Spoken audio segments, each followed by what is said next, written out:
राधा स्वामी जी। आज के सत्संग की वीडियो संतमत प्रकाश 3 12 मासा से लिया जा रहा है। कार्तिक मास 5वां चला, वाणी स्वामी जी महाराज की है और सत्संग के वचन है। कार्तिक मास 5वां चला, सुरत शब्द गुरु चेला मिला। कहते हैं जब मालिक किसी जीव को बख्शना चाहता है तो हमारे जैसा रूप धारण करके उसके सामने आता है और नाम देता है। परमात्मा अपनी कला संतों में रखकर दुनिया में आकर उपदेश देता है। गाय भैंस घोड़े वगैरह इसको ज्ञान नहीं दे सकते। वायु पशु पक्षी हमें उपदेश नहीं दे सकते। गुरु का शरीर कपड़ा है, चोला है, 10 20 50 साल के लिए धारण किया है, उपदेश दिया है और चले गए। इसी तरह जो शिष्य का शरीर है यह भी कपड़ा है। गुरु भी छोड़ देगा और शिष्य भी छोड़ देगा। गुरु का असली स्वरूप क्या है? शब्द। शिष्य का असली शब्द स्वरूप क्या है? सूरत। अब जब गुरु से मिलाप हुआ तो वह कहता है कि अंदर जा, तेरे अंदर 12 कमल हैं। पार ब्रह्मा, ब्रह्मा ईश्वर परमेश्वर कुल मालिक अंदर है। बाहर ना किसी को मिला है ना मिलेगा। बाहर ईंट पत्थर और कागज है। जब तक कोई अंदर जाने वाला भेदी ना मिले ये खाली आया और खाली चला गया।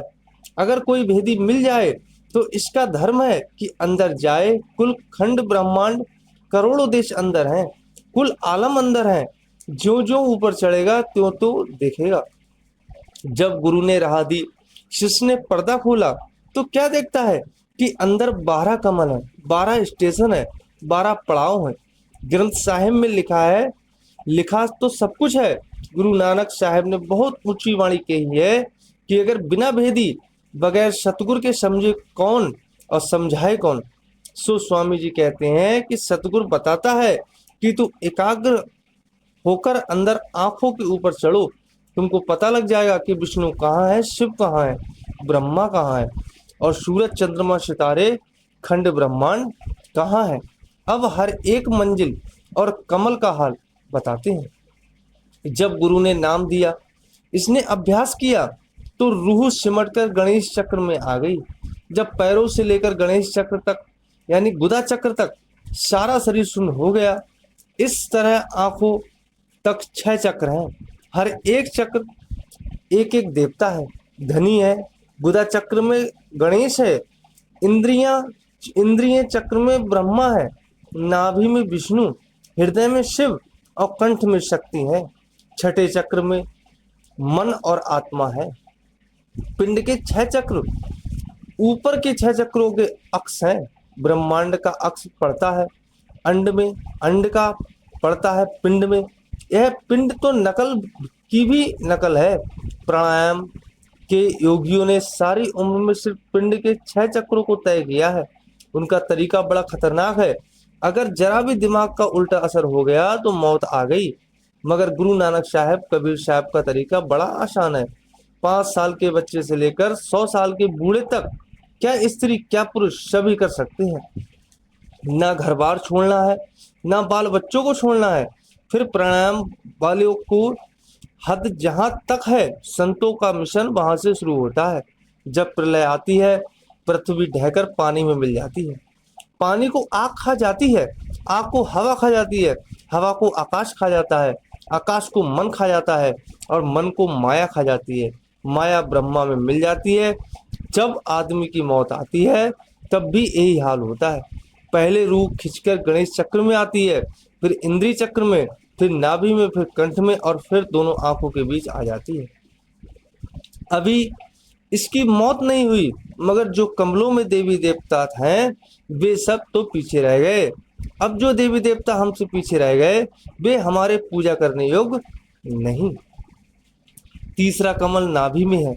यह 8 दल का कमल है। इसका नूर सफेद और मालिक विष्णु है। जो लोग कहते हैं कि जी विष्णु तो सृष्टि का पालन करते हैं, हिंदू इसकी पूजा करते हैं, मुसलमान पूजा नहीं करते, क्या वह मुसलमानों को नहीं पालता? जो खाना पेट में जाता है उससे हाथ पैर दिल दिमाग मतलब कि शरीर का हर एक हिस्से को ताकत मिलती है, पहुंचती है। इसीलिए कहते हैं कि विष्णु सबका पालन करता है। अगर हृदय में शिव है तो सिर्फ प्राणों के यानी हवा का भंडार का मालिक है। हवा के जरिए खाना पेट में जाता है, पेशाब पाखाना हवा के जरिए ही बाहर आता है, और आदमी प्राणों के जरिए ही बोलता है। और तीसरे कमल के मालिक विष्णु और लक्ष्मी को, और चौथे कमल के मालिक शिव और शक्ति हैं। आज की सत्संग की वीडियो अंत तक सुने, और सारे सत्संगी भाइयों से पुनः निवेदन है कि वीडियो अगर अच्छी लगे तो चैनल को सब्सक्राइब करें, वीडियो को लाइक करें और अधिक से अधिक शेयर करें। अब वीडियो पर आते हैं। पांचवा कमल कंठ में है। यह 16 दल का कमल है। इसकी मालिक शक्ति है। आगे छठा कमल आंखों के पीछे है। यहाँ आत्मा और मन की बैठक है। अब सूरत जागृत अवस्था में आंखों के पीछे है और एक छह चक्र इनके धनी के इसके नीचे है। मानो हम इन सभी से ऊंचे बैठे हैं। यह योगियों का आखिरी मुकाम है, क्योंकि योगी मुश्किल से नीचे के सारे चक्रों को तय करते हुए आंखों के पीछे जाते हैं। मगर संतों की यहाँ से काखागा शुरू होती है। यहाँ जागृत अवस्था में मन और आत्मा जुड़े हुए हैं। किसी अंधे को आवाज दो तो वह दोनों आंखों के बीच तवज्जो रखकर कहेगा, कौन है भाई? लेकिन जब रूह कंठ में आ जाती है तो ख्वाब आते हैं। ख्वाब कभी पूरा नहीं होता। अगर वहां है तो सिर नहीं, अगर सिर है तो वहां नहीं। सो जागृत अवस्था में हमारी बैठक आंखों के पीछे है। छठा कमल आत्मा का केंद्र है। यहाँ से संतों की तालीम शुरू होती है। सहस्त्रदल कमल यानी तुरिया पद पहला स्थान है, मगर वेदांतियों की यह आखिरी हद है। इस तरह बहुत से मजहबों को यह आखिरी मुकाम पर लगता है। जब रूह संतों से भेद लेकर छठे कमल से ऊपर चढ़ी तो सातवें कमल यानी सहस्त्रदल कमल में आ गई। यहाँ अमृत बरसता है। यहाँ घंटे और शंख की धुन हो रही है। इस अमृत को पीकर और आवाज को सुनकर मन काबू में आ जाता है। यहाँ ज्योत और निरंजन यानी काल है। यहाँ बिना बत्ती और तेल के आठों पहर ज्योत जल रही है। हमारे मंदिरों में जो ज्योत जलाते हैं और घंटे बजाते हैं, ये उसकी नकल है। बाहर के घंटे घड़ी 2 घड़ी बजकर बंद हो जाते हैं, लेकिन अंदर का घंटा हर वक्त जारी है, कभी बंद नहीं होता। इसी तरह जो बाहर की ज्योत है वह फूंक मारने से बुझ जाती है। उसे कोए और कुत्ते ले जाते हैं। सातवें कमल यानी सहस्त्रदल कमल में ज्योत का प्रकाश है। आप सबके अंदर है। यह 1000 बत्ती की ज्योत है और हर एक जगह रोशनी कर रही है।